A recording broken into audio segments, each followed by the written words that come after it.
I don't know, because it's been a while, I haven't made a video, and I don't really like to make watch videos because watch videos make me think about watches, and when I think about watches, I overthink it.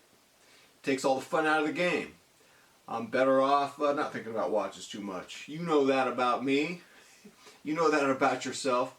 So I don't know if I can cover all the points I want to cover today. Not a ramble so much, just some thoughts that have been on my mind over the last month.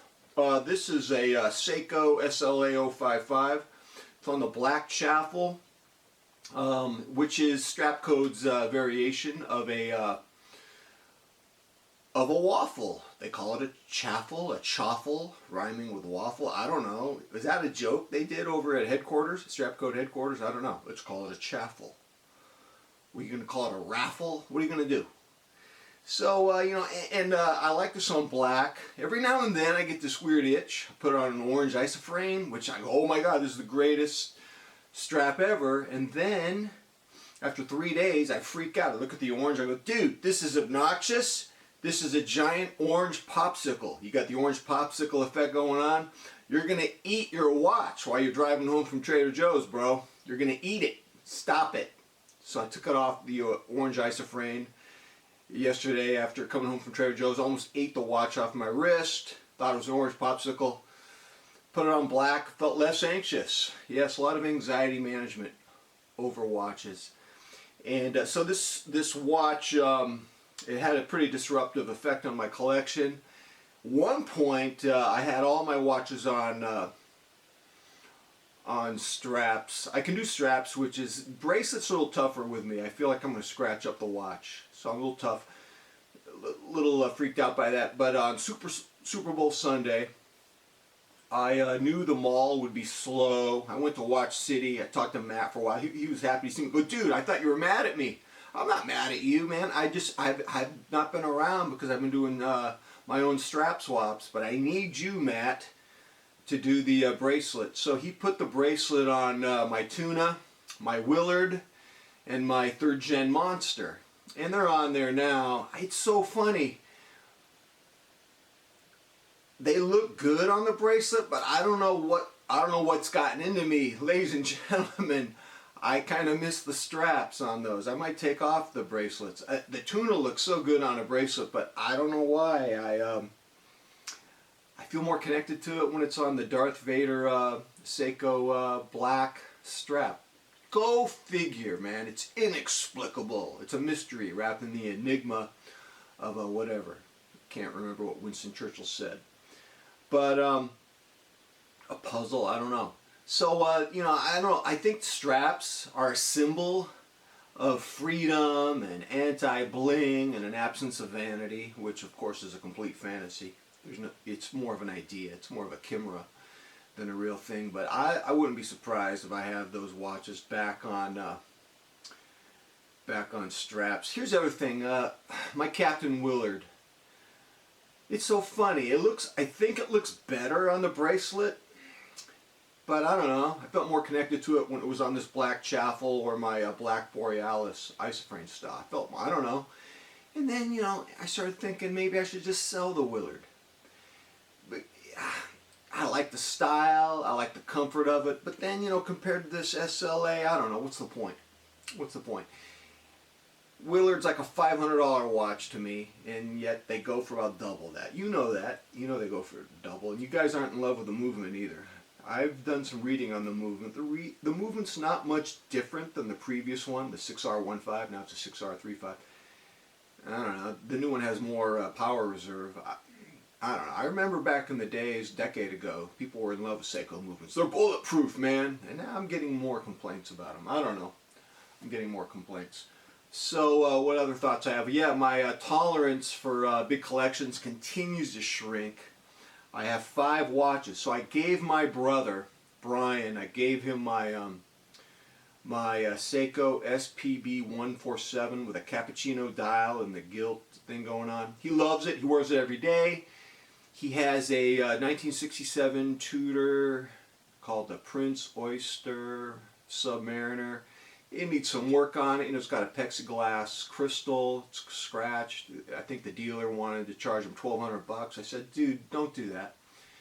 I mean, do it later after you close some deals. He's in lending and real estate and stuff. But for now, just take my 147. You can have it, man. And he wears it every day. He loves it. Makes me happy. And this is crazy. I'm down to 5 watches. I'm happier at 5 than I was at 6. I could actually imagine selling my Monster and my Willard and just having 3 watches.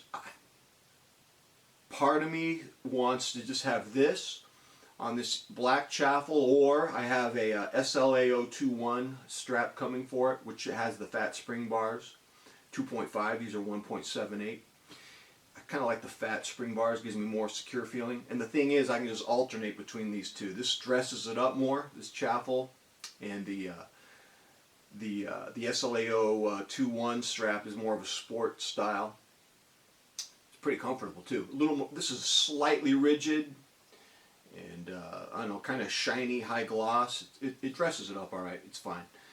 And then I honestly could imagine just having this and the tuna on the original Darth Vader rubber strap, even though I love the way it looks on the bracelet.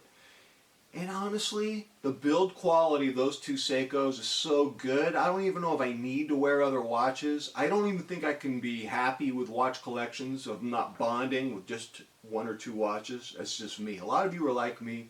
Some of you can tolerate big collections. And then I can just keep my my Citizen Retrozilla Solar Echo Drive. It's kind of like a square watch. It's right there in the box. I could actually go with 3 watches.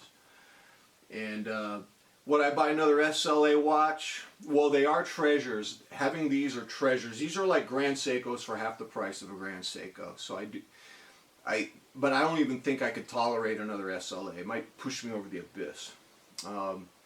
My final point is getting off the watch merry-go-round. So I got a text from Carlos about a month ago. He says, I'm getting off.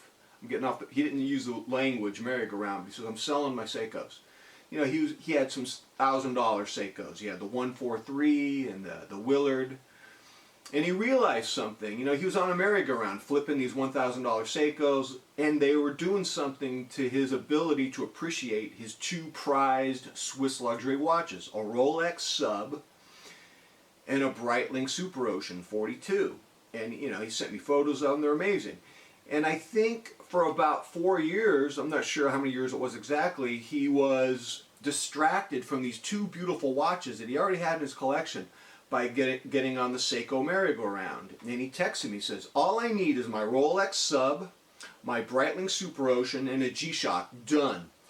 And I'm done. And he is. He has no Seikos, and it's not that I'm bagging on Seiko, but I'm bagging on just the watch merry-go-round in general. I think he's a lot happier that he's off the merry-go-round, and he's going to focus more on photography, which, you know, is its own pricey type of thing. And I'm happy for him. For me, I like high-end Seikos, like the SLA model. Even the Tuna's about as low as you can go in price because it's quartz, and get a really nice high-end Seiko. I've never tried Astron, those solar GPS Seikos, but I hear they're really very Grand Seiko-ish. I would like to see someone talk about that on their YouTube channel. But it's really important to get off the watch merry-go-round. Final point. You're never going to be happy pursuing the watch collection. It's not a formula for happiness. In fact, seeking happiness is a formula for unhappiness. And if you want to read more about it, there's a short story, and you can read it online. It's by a Russian short story writer. His name's Chekhov. It's called Gooseberries. And this selfish guy, he marries this old woman. He knows she's going to die. And he uses her inheritance to buy this estate out in this countryside. And he plants his favorite thing in the world. It's his version of the Rolex Grand Seiko. It's gooseberries. He loves this fruit.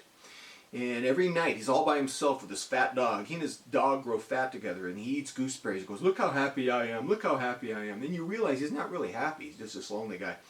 It's kind of like, sometimes, you know, we stare at our watch box. Look at what I have. It's not happiness. I think you should get off the watch merry-go-round and just enjoy a nice, small, high-quality collection and move on with your life, man. That's how I'm feeling right now. What do you guys think, man? Are you on a watch merry-go-round, man? I mean, you could give it a different language. You'd call it the watch weeds or whatever.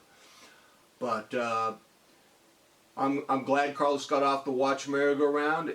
In his case, he had to get rid of his Seikos and focus on the nice 2 Swiss luxury pieces. Good for him, man. And I feel like I could do that with my high-end Seikos. Ladies and gentlemen, tell me what you think. Until next time, I'm out.